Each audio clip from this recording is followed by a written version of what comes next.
Hi viewers, நம்ம இன்னைக்கு பூந்தி லட்டு எப்படி செய்யறதுன்னு பார்க்கலாம். இதுக்கு தேவையான பொருட்கள் என்னன்னு பார்க்கலாம்.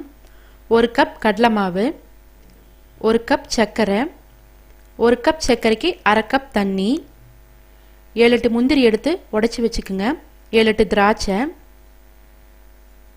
அதை ஃப்ரை பண்ணுறதுக்கு 2 டீஸ்பூன் நெய், 3 ஏலக்காய் எடுத்து பொடி பண்ணி வச்சுக்குங்க. இப்போ முதல்ல முந்திரி திராட்சையை வறுத்துக்கலாம். 2 டீஸ்பூன் நெய் விட்டு முந்திரி திராட்சையை நல்லா பொன்னிறமாக வறுத்து எடுத்து வச்சுக்கோங்க.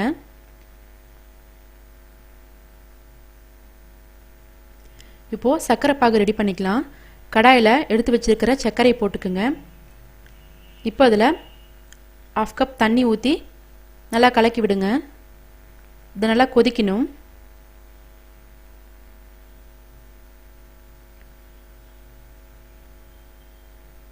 இப்போ பாருங்கள், நல்லா கொதிக்குது.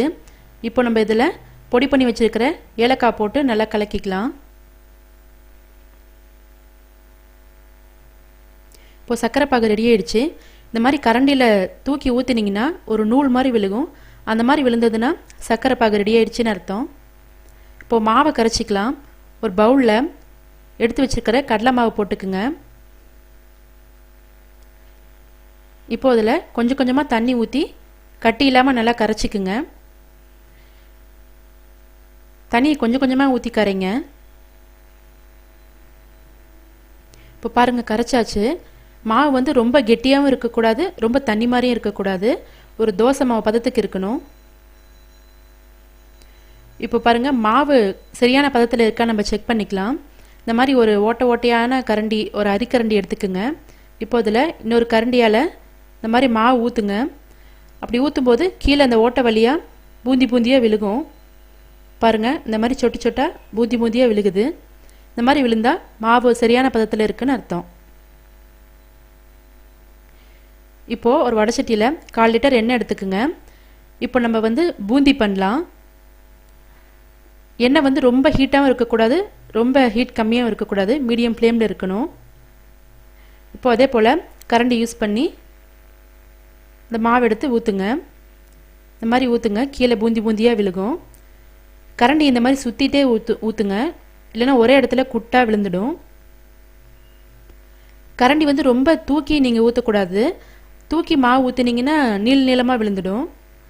எண்ணெய் கிட்டையே தான் இந்த கரண்டி இருக்கணும். இந்த மாதிரி கொஞ்சம் கொஞ்சமாக ஊற்றி இந்த மாதிரி சுற்றி விடுங்க. இந்த மாதிரி ஒட்டிட்டு இருக்கிற பூந்தியெல்லாம் இந்த மாதிரி கரண்டியால் எடுத்து விட்டுருங்க.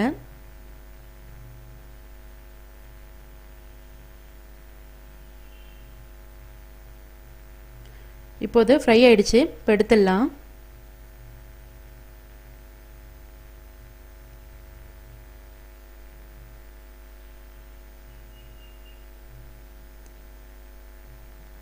இந்த மாதிரி எடுத்துட்டு இதை நம்ம ரெடி பண்ணி வச்சிருக்கிற சர்க்கரை பாகில் இந்த பூந்தியெல்லாம் போட்டுடலாம். போட்டு நல்லா மிக்ஸ் பண்ணிக்கோங்க.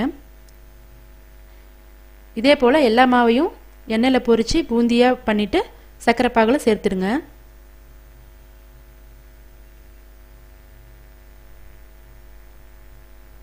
இப்போ பாருங்கள், எல்லா மாவையும் எண்ணெயில் பொரித்து பூஞ்சி பண்ணியாச்சு.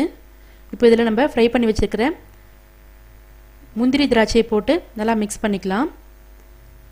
நல்லா மிக்ஸ் பண்ணிவிட்டு இப்போ இந்த பூந்தி வந்து இந்த சர்க்கரை பாகில் ஒரு 1.5 மணி நேரம் ஊறணும். இதை நம்ம மூடி வச்சிடலாம். இப்போ பாருங்கள், ஒரு 1.5 மணி நேரம் ஆயிடுச்சு. பூந்தி ரெடி ஆயிடுச்சு. இந்த மாதிரி நீங்கள் ஒரு பூந்தி எடுத்து நசுக்கி பார்த்தீங்கன்னா நல்லா சாஃப்டாக இருக்கணும், நல்லா மசிஞ்சு வர மாதிரி இருக்கணும். அந்த மாதிரி இருந்தால் பூந்தி ரெடி ஆயிடுச்சுன்னு அர்த்தம். இப்போ நம்ம லட்டு உருண்டை பிடிக்கலாம். நம்ம கையில் 1 டீஸ்பூன் எண்ணெய் எடுத்து நல்லா ஸ்ப்ரெட் பண்ணிக்கோங்க. அப்போ தான் வந்து லட்டு நம்ம கையோட ஒட்டாமல் வரும்.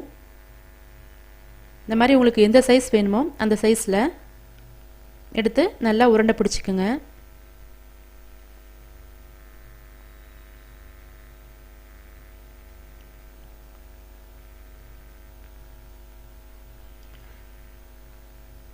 இந்த மாதிரி உருண்டை பிடிச்சிட்டு ஒரு பிளேட்டில் எடுத்து வச்சுருங்க.